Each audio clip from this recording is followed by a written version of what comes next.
Hello everybody, I'm Nathan. Welcome to my channel. If you've been before, welcome back. If you're new, I'm a landscape photographer from Brisbane in Queensland in Australia. Today it is early to mid-spring. We're in Lamington National Park going to hike the Albert River Circuit. The total hike from car park to car park is just shy of 22 kilometres, so it's a full day hike, and we're hoping to catch some really nice luscious rainforest scenes, some waterfalls, beautiful old beech trees, that kind of thing. I've brought with me a bit of a unique camera today. It's an old Fujifilm medium format camera with a very unique aspect ratio. It's a 6x17 centimetre panoramic camera with a 110mm f8 lens. So it will be everything on a tripod. And I'm hoping to get some really interesting narrow field sort of scenes today. Today I'm joined with my good friend Andy. If you've watched a few of my videos before, you've no doubt seen him feature in them. Andy is also an avid landscape photographer.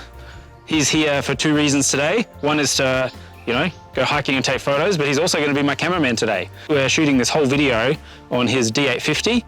Unless we run out of batteries, then it will be mobile phones. Fingers crossed. Fingers crossed.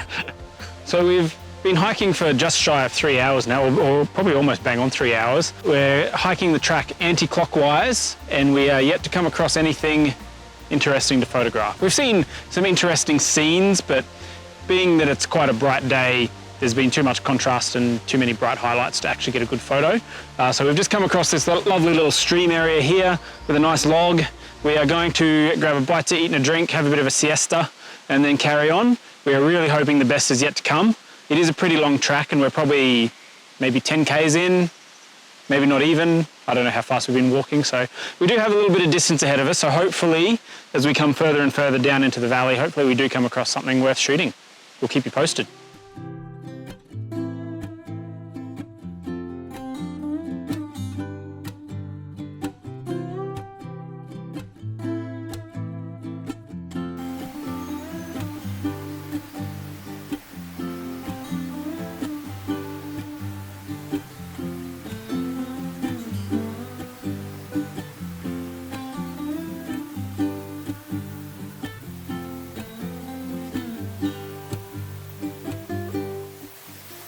That's homemade, mate. Check out my sweet homemade lens cap.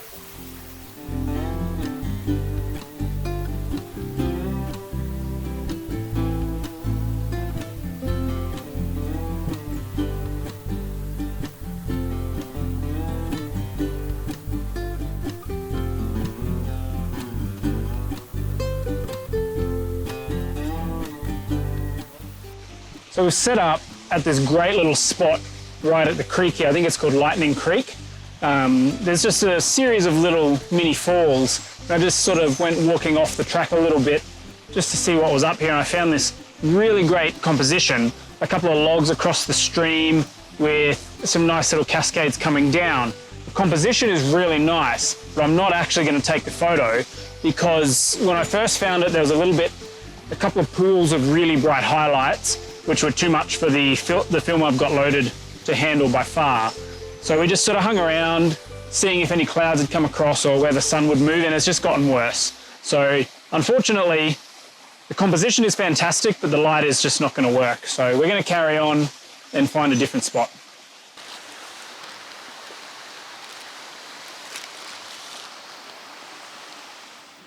Nathan McGee, you are in the wars, my friend. Just had a big slip on a very slippery wet bit of rock and landed straight on my elbow. My elbow's bruised. Well, nothing's broken. I don't think I can still move it properly, but I feel dizzy. Holy Is the camera okay? The camera should be fine. I landed on my tripod on my elbow. I'm dizzy, and a sore arm, and a sore ego. But that's okay. See, this is the kind of trauma that you put yourself through for your viewership. And I haven't even got a photo. Yet. Oh, crikey. But you've got to be in it to win it. And here I am. We haven't won anything yet though. We're losing thus far. All right. I'm definitely losing. Let's get to that waterfall and get a winner. There's got to be a banger here somewhere. There's got to be. There's got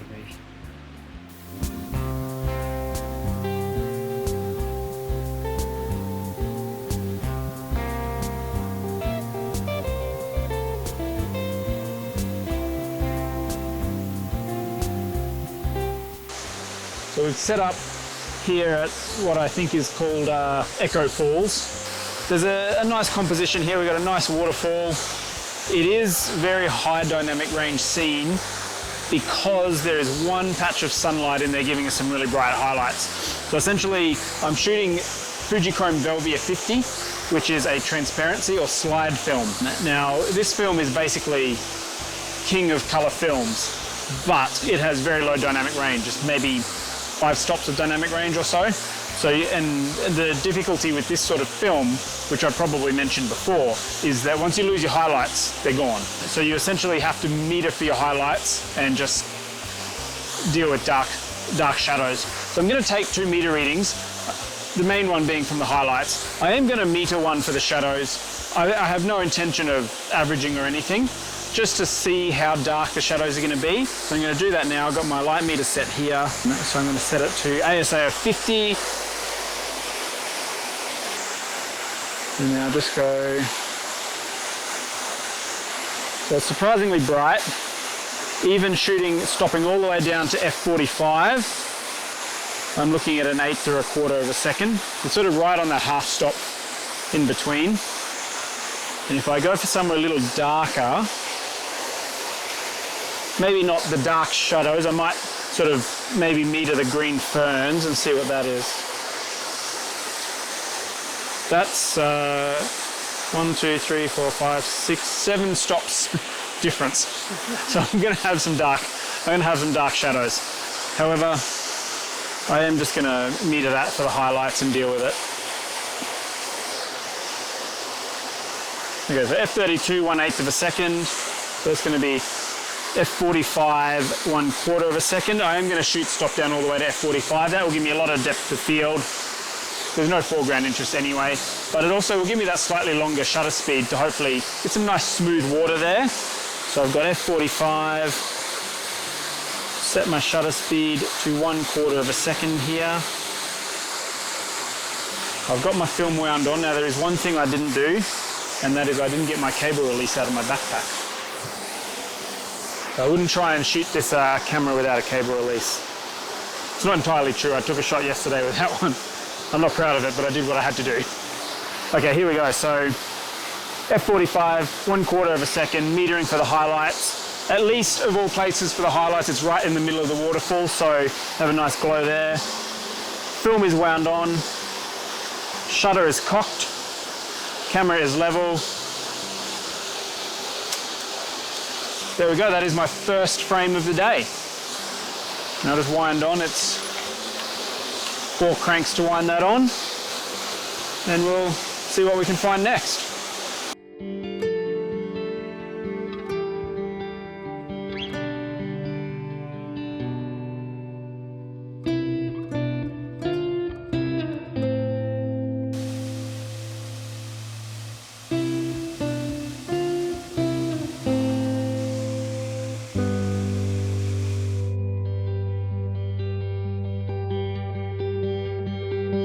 We have stumbled upon this amazing Antarctic beech tree. We're on the home stretch heading back. We sort of have to hightail it a little bit. We're running out of time, but we couldn't not stop at this tree. It's probably the biggest one we've ever seen. And despite the fact we're running out of time, and despite the fact that the light is very, very harsh, I just have to try and take a photo of it. Whether this photo is good or not, I do not know, because there is a very bright highlight patch in there and a very low dynamic range film, but I have to give it a try. So if the photo turns out, you'll see it. If the photo doesn't turn out, you may see it or you may not see it, but I'm going to shoot it anyway because this tree is incredible. I have to. So I may take 2 photos of this and just slightly bracket my exposure. My base exposure, now I've already measured it. My base exposure is f45 and 1/4 of a second, shooting with my 50 ASA transparency film. So I'll take another shot, and I will overexpose that.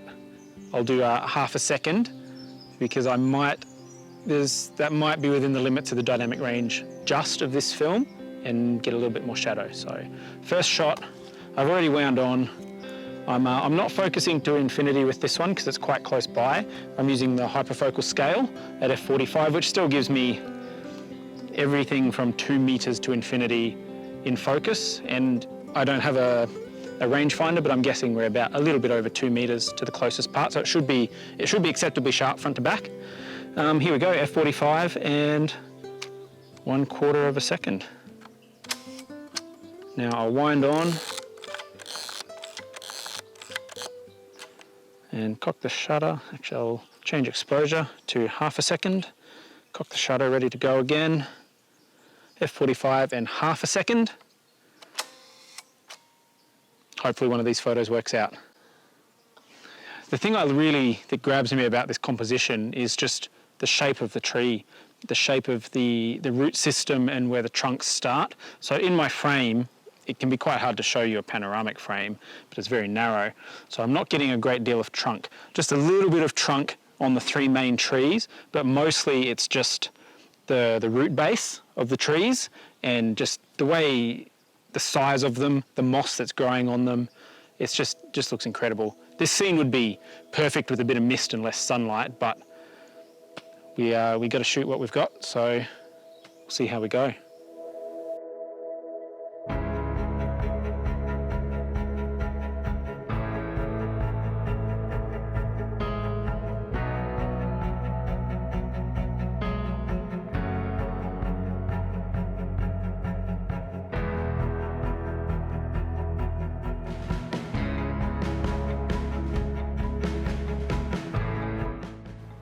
Well, that was the end of our shooting both video and photos for the day, because we really did have to hit the road. It was getting a bit late in the arvo. But we did have a really, really good day out. But I did want to talk about a couple of things here as well. First thing I guess I want to bring up is my film choice. So I realized that Velvia wasn't probably the best choice, but it wasn't a decision I made due to inexperience or anything like that. I checked the weather the day before and it was looking like it was potentially going to be a bit cloudy. I really did want to get some nice rainforest scenes on Velvia because it just looks fantastic. So I loaded the camera up just so that it was one less thing I had to do when we were already out in the forest. We didn't end up getting clouds at all, so that's why that ended up being the wrong choice. I still think I managed to salvage those photos as best I could, and there's some nice vivid colors in there and high contrast, which you'd expect with Velvia. Next time I'll just not load the film until I'm in the forest. I'll take a roll of Velvia and a roll of Vector, which is what I did. I just won't preload this time. The other thing I want to talk about is the film scans. So I noticed when I loaded them into the video editing software, they look a bit whack because they are Panorama stitched together in Photoshop, but the actual files, when you look at them in the computer, even zoomed in, do not have that weird patterning on part of it, and you can't obviously see the stitch marks. I'm not sure why it has done that when I've brought it into the video software, but they definitely do not look like that in real life. So they look a bit weird in the video, but I can't do anything about it, unfortunately. I really do hope that you did enjoy this video, and I hope that you got something out of it and that maybe you did like the photos. Those deep blacks with bright colors, you know, they're actually kind of cool. So hopefully you enjoyed the video. Thank you so much for watching. If you do have any comments or feedback, please feel free to leave them below. If you did enjoy this video, I really would appreciate a thumbs up. And also, if you haven't already, please consider subscribing to my channel. That is probably the biggest way to help me out. So thanks again, and I can't wait to see you again next time.